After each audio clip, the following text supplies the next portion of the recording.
अस्सलाम वालेकुम। क्या आपने कभी सोचा है कि डिफरेंट सॉफ्टवेयर प्रोजेक्ट्स अपने बेस्ट डेवलपर्स के होते हुए क्यों फेल हो जाती हैं? आज हम यही जानने की कोशिश करेंगे अपने सॉफ्टवेयर इंजीनियरिंग के लेक्चर नंबर 4 में, जिसमें हम सॉफ्टवेयर डेवलपमेंट लूप और उसके डिफरेंट स्टेप्स को जानने की कोशिश करेंगे और देखेंगे कि ये किस तरह से हमें सॉफ्टवेयर फेलियर से बचाते हैं। आज के हमारे टॉपिक ऑफ डिस्कशन है software development loop, software engineering phases and importance of maintenance. इन तमाम लेक्चर्स को जो हम लोग स्टडी कर रहे हैं, इनको हम डिफरेंट स्टैंडर्ड बुक्स से फॉलो कर रहे हैं, जो कि हैं समरवेल और प्रैक्टिशनर अप्रोच। समरवेल और प्रेसमैन की software engineering practitioner approach use करते हुए हम अपने टॉपिक्स को सिंप्लीफाई करके इस लेक्चर में आपको दिखा रहे हैं। सबसे पहले है software development loop. What is software development loop? Software development loop को अगर हम सॉफ्टवेयर इंजीनियरिंग के पर्सपेक्टिव से देखा जाए तो ये एक साइक्लिक प्रोसेस है। इसको हम सॉफ्टवेयर डेवलपमेंट लूप ही इसलिए कहते हैं कि क्योंकि इसमें हम सॉफ्टवेयर डेवलपमेंट एक लूप की शक्ल में करते हैं, एक रेपिटेटिव वे में करते हैं। What is software development loop? Software development loop में सबसे पहले हमारे पास है problem definition, technical development, solution integration and then status quo. What is problem definition? Problem definition, in this stage we determine what is the problem against which we are going to develop software. We identify problem in this stage. हम यहाँ पे ये determine करते हैं कि problem है क्या, और उस स्टेज में हम जो सॉफ्टवेयर बनाने जा रहे हैं हम उस प्रॉब्लम को सॉल्व करने के लिए बनाएंगे। Here we try to completely comprehend the issues. यहाँ हम कम्प्लीटली समझने की कोशिश करेंगे कि मसाइल हमारे सॉफ्टवेयर के साथ क्या हैं and requirements of the software system to build, और वो रिक्वायरमेंट्स हम गैदर करेंगे, इकट्ठी करेंगे, जिनको बनाने के बाद हम सॉफ्टवेयर को अपडेट करेंगे या बिल्ड करेंगे। ठीक है। टेक्निकल डेवलपमेंट, प्रॉब्लम डेफिनेशन में फॉर एग्जांपल अगर हम किसी यूनिवर्सिटी का पोर्टल है जो कि स्लो चल रहा है, जहाँ स्टूडेंट अपनी एकेडमिक इंफॉर्मेशन एक्सेस कर सकते हैं, उसको समझने की कोशिश करते हैं, तो हम ये देखेंगे कि इस पोर्टल का इशू है क्या। फॉर एग्जांपल सर्वर का इशू है, डेटाबेस स्लो है, ओवरलोड है यूज़र्स का, ठीक है, या स्पीड का मसला है, या इंटरनेट का इशू है। जो भी प्रॉब्लम है हम उसकी रूट कॉज को समझने की कोशिश करेंगे। हो सकता है उसके जो कोड के अंदर बग्स हों, ये भी हो सकता है कि उस सर्वर की कैपेसिटी कम हो जिसकी वजह से वो सर्वर स्लो चल रहा हो, या फिर उसमें कोई मज़ीद इम्प्रूवमेंट की ज़रूरत है या नए फीचर्स जो हैं वो ऐड अप करने की ज़रूरत है। टेक्निकल डेवलपमेंट, जब हम प्रॉब्लम्स को कम्प्लीटली कंप्रीहेंड कर चुके होंगे, इश्यूज़ को उनके लिए हम स्पेसिफिक सोल्यूशन फाइंड आउट करेंगे on technical grounds. Technical development में हम करते हैं क्या हैं, इश्यूज़ को फिक्स करते हैं, अपने सॉफ्टवेयर को ऑप्टिमाइज़ करने की कोशिश करते हैं and based on our actual implementation on it. So इसमें हमारा बेसिक मकसद ये है कि हमने ये चेक करना है कि वो जो यूनिवर्सिटी का पोर्टल है उसमें सर्वर को अपग्रेड करने की ज़रूरत है, या डेटाबेस को ऑप्टिमाइज़ करने की ज़रूरत है, या अगर कोई कोड है उसको फिक्स करने की ज़रूरत है, या अगर वो जो वेबसाइट है वो इसलिए स्लो है कि वहाँ उस पर लोड है तो उस लोड को फिक्स करने के लिए या बैलेंस करने की ज़रूरत है, तो वो हम टेक्निकल डेवलपमेंट में करेंगे। इसमें मज़ीद ये है कि अगर कोई नई फीचर्स ऐड करने की ज़रूरत पड़ती है तो वो भी हम करेंगे, और इस तरह से हम नए मॉड्यूल्स और फीचर्स ऐड करने के बाद उस सिस्टम को या सॉफ्टवेयर को ज़्यादा हम फास्ट कर सकते हैं। तो जो नया सिस्टम इसमें डेवलप होगा वो पहले प्रॉब्लम्स को हल कर चुका होगा। सोल्यूशन इंटीग्रेशन, सोल्यूशन इंटीग्रेट का मतलब होता है यकजा करना, यानी कि सॉल्यूशंस को इकट्ठा किया जाएगा।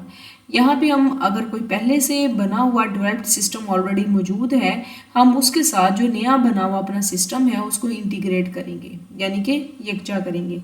मिसाल के तौर पे हम लर्निंग मैनेजमेंट सिस्टम को उसके साथ ऐड अप करेंगे, डेटाबेस को उसके साथ जो है वो सिंक्रोनाइज करेंगे, फिर ही हम रेल सिस्टम को जो है वो आगे जाके इम्प्लीमेंट कर सकते हैं। So all those existing systems integrate with our new system at this stage. After that, we are going towards status quo. After going through the previous 3 stages successfully, when we actually develop the new system at the user side, then that situation is called status quo.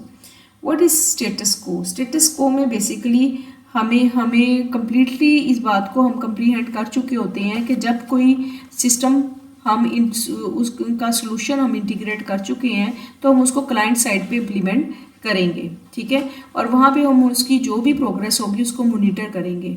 जो progress उसकी उस time वहाँ पे होगी वो उसका current status बन जाएगा, डेट इज कॉल्ड स्टेटस को। With the passage of time अगर उस सॉफ्टवेयर में दोबारा से कोई प्रॉब्लम अराइज हो जाता है या उसमें नए फीचर्स की ज़रूरत पड़ती है तो वो फिर उसका स्टेटस को बन जाएगा। But once you get new requirement then you need to change the status को। जब आपको नई रिक्वायरमेंट्स फिर मिलेंगी कि इसको आप चेंज करने की ज़रूरत है तो फिर आप अगेन प्रीवियस स्टेप्स को रिपीट करेंगे। ये एक फ्लेक्सिबल सॉफ्टवेयर डेवलपमेंट लूप एक साइक्लिंग प्रोसेस है और ये एक फ्लेक्सिबल जो है वो लूप है जिसमें आप दोबारा से प्रीवियस स्टेप्स पे भी जा सकते हैं, ठीक है। उसके बाद है इसकी फिगर जिसके अंदर ये 4 डिफरेंट स्टेप्स को एक लूप की शक्ल में, साइकिल की शक्ल में दिखाया गया है। अगर आप इसमें देखें कि पहले स्टेप में आपके पास क्या है, प्रॉब्लम डेफिनेशन, जिसमें हमने अंडरस्टैंड किया था कि यूनिवर्सिटी की जो वेबसाइट है उसमें उसके अंदर किस तरह के मसाइल हैं, प्रॉब्लम को डिफ़ाइन किया था। और जो मसाइल रिपोर्ट किए गए थे स्टूडेंट की तरफ से कि वो अपनी एकेडमिक एक्टिविटी को एक्सेस नहीं कर पा रहे या सिस्टम स्लो है या क्या वजूहत है, वो प्रॉब्लम हमने डिफ़ाइन किए थे। और उसके बाद हम उनकी टेक्निकल डेवलपमेंट की तरफ गए थे। जो नए फीचर्स हमने ऐड किए थे या नया सिस्टम में हमने नए मॉड्यूल्स ऐड किए थे उनको हमने प्रीवियस जो मॉड्यूल्स हैं, जो प्रीवियस सिस्टम है टेक्निकल, पहले तो हमने उसको टेक्निकली डेवलप किया और उसमें हमने डिज़ाइन, कोडिंग और टेस्टिंग करने के बाद जो प्रीवियस सिस्टम है उसके साथ हमने इंटीग्रेट किया, जिसमें हमने उसको डेटाबेस के साथ प्रीवियस, जाहिर सी बात है डेटाबेस हम दोबारा से नहीं बनाएंगे ना, डेटाबेस, उसके लर्निंग मैनेजमेंट सिस्टम, उसके इंटरफेसेस, ठीक है, उसके साथ इंटीग्रेट कर लिया। तो उसके बाद हमने उसको इम्प्लीमेंट किया और जब क्लाइंट साइड पे वो इम्प्लीमेंट हुआ तो वहाँ हमने उसको, उसकी करंट प्रोग्रेस को वहाँ पे मॉनिटर किया, दैट इज इट्स स्टेटस, ठीक है।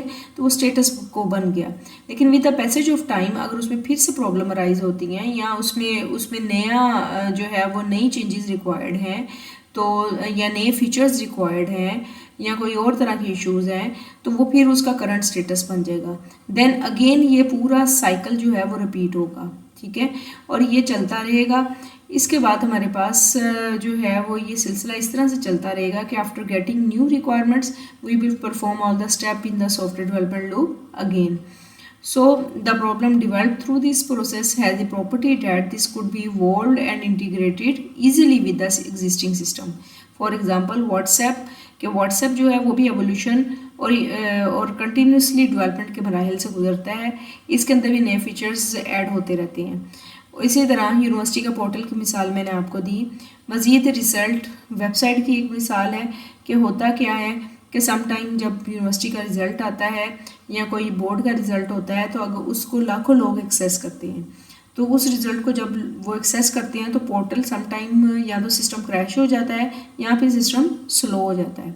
तो उस टाइम एक्चुअल प्रॉब्लम क्या होता है, अगर प्रॉब्लम को डिफ़ाइन किया जाए तो उस सिस्टम के स्केलिंग की ज़रूरत होती है। What is scaling? Scaling is basically the process of increasing system capacity to handle more users or workload. यानी कि उस सिस्टम को ज़्यादा बेहतर बनाने के लिए, उसके वर्कलोड को ज़्यादा इन्हेंस करने के लिए उस सिस्टम को ज़्यादा पावरफुल बनाने की ज़रूरत होती है।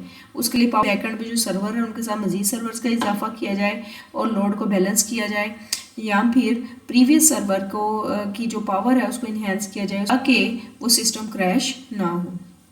नेक्स्ट है software engineering phases. Software engineering phases, there are 4 basic phases of software development. इसमें सबसे पहले है vision, then definition, development and maintenance. What is vision? We determine why are we doing this thing. यहाँ हम इस बात की जजमेंट करते हैं कि हम ये काम जो है वो कर ही क्यों रहे हैं, ठीक है। And what are our business objective that we want to achieve. ये डिसाइड करते हैं हम ये कि सॉफ्टवेयर क्यों बना रहे हैं एंड इसका मकसद क्या है, इसके बिजनेस ऑब्जेक्टिव क्या है और हम इस काम से, ये जो हम सॉफ्टवेयर बनाने जा रहे हैं, इससे हमें हासिल क्या होगा। Definition, here we actually realize और automate the vision developed in first phase. यहाँ हम क्या करना चाह रहे हैं, यहाँ हम अपने विजन को अमली शक्ल देते हैं। Here we determine what are the activities and things involved. यहाँ हम तखमीना लगाते हैं कि इस काम को करने में हमें कौन कौन सी एक्टिविटीज़ जो हैं वो रिक्वायर्ड हैं और कौन कौन से फीचर्स रिक्वायर्ड हैं और ये सिस्टम जो है वो कैसे काम करेगा। फॉर एग्ज़ाम्पल, अगर हम वीएन में देखें कि university wants to make a portal which students can easily manage courses and results. University एक ऐसा पोर्टल बनाना चाह रही है जिसमें स्टूडेंट्स जो हैं वो अपने रिजल्ट्स और कोर्सेज को आसानी से मैनेज कर सकें। तो डेफिनेशन के अंदर क्या होता है कि लॉगिन सिस्टम पोर्टल व्यू का ऑप्शन होता है रिजल्ट्स का स्टूडेंट्स के लिए। स्टूडेंट की कोर्स रजिस्ट्रेशन की फैसिलिटी जो है वो ऐड डिफाइन की जाती है कि वो ऐड की जाएगी, ठीक है। तो उसके बाद डेवलपमेंट की फेज़ आती है। हेयर वो determine what should be the design of the system. यहाँ हम सिस्टम के डिज़ाइन की तरफ जाते हैं, how it will be implemented and how to test it. हम सिस्टम को एक्चुअल में डिज़ाइन, टेस्ट और इम्प्लीमेंट करते हैं, that is the development phase. इसके अंदर सिस्टम की कोडिंग, डिज़ाइनिंग एंड टेस्टिंग होती है। Developers make system design interface, ठीक है, या इंटरफेस पोर्टल डेवलप करता है, उसे कनेक्ट करता है डेटाबेस के साथ और फिर उस सिस्टम को टेस्ट करता है। Then we go towards maintenance. Maintenance का प्रोसीजर जो है वो एवोल्यूशन का प्रोसीजर है। इसमें हम क्या करते हैं, सिस्टम को चेंज करते हैं, whether the change is in the form of enhancement और डिफेक्ट रिमूवल। इट मीन्स कि चेंजमेंट दो तरह से हो सकती है, या तो हमें अगर नए फीचर्स ऐड करने की ज़रूरत है उस सिस्टम में, उसके नया वेरिएंट ऐड करने की ज़रूरत है, या फिर हमें अगर प्रीवियस सिस्टम है तो उसमें से बग्स और डिफेक्ट्स को रिमूव करने की ज़रूरत पेश आ सकती है। सो इसके बाद ये सॉफ्टवेयर मेंटेनेंस में जो 3 डिफरेंट स्टेप्स हैं उनको अगर हम देखें तो सबसे पहले करेक्शन है, उसके बाद अडेप्टेशन है और उसके बाद इन्हेंसमेंट है, ठीक है। फॉर मोस्ट लार्ज और long life time software systems, maintenance cost normally exceeds development cost by factor ranging from 2 to 3. It means कि जो डेवलपमेंट के अखराजात आते हैं किसी भी सॉफ्टवेयर प्रोडक्ट के लिए, लार्ज और लॉन्ग टाइम सॉफ्टवेयर सिस्टम, ऐसे सिस्टम फॉर एग्जांपल जिसमें 24/7 आवर सिस्टम ने चलना है और 1 मिनट के लिए भी उसका डाउन टाइम नहीं है, उसकी मेंटेनेंस कॉस्ट कम से कम उसकी डेवलपमेंट से 2 to 3% लाइफ टाइम में लग जाती है। सो अब यहाँ नीचे आपको एक फिगर है जिसके अंदर 4 डिफरेंट स्टेप्स जो है सॉफ्टवेयर इंजीनियरिंग के दिखाए गए हैं, जिसमें हमने डिस्कस किया था वीएन को। वीएन का हमने कहा था कि वीएन में हम ये देखते हैं कि उस सॉफ्टवेयर बनाने का मकसद क्या है, ठीक है। डेफिनेशन में हम डिफाइन करते हैं कि उस सॉफ्टवेयर में हमने क्या क्या बनाना है, डेवलपमेंट में हम उसको एक्चुअल में डेवलप करते हैं, मेंटेनेंस में हम उसमें अपडेशन करते हैं और इन्हेंसमेंट करते हैं, ठीक है। अगर कोई चेंजेस रिक्वायर्ड है तो वो परफॉर्म करते हैं। आज का क्वेश्चन ईयर मैं आपके साथ शेयर कर रही हूँ। हमने 2 डिफरेंट लाइफ साइकिल्स एक तरह से पढ़े हैं। उसमें सबसे पहले हमारे पास सॉफ्टवेयर डेवलपमेंट लूप है, सेकंड है सॉफ्टवेयर इंजीनियरिंग फेसिस। आप क्या समझते हैं, do you prefer the software development loop और the software engineering phases and why? जो भी इसके आंसर है वो कमेंट बॉक्स में देना है कि आप इन दोनों में से कौन सा जो है वो प्रेफर करेंगे and which development approach is more flexible in handling changes in software. Thanks for watching and see you in next lecture. अल्लाह हाफिज़।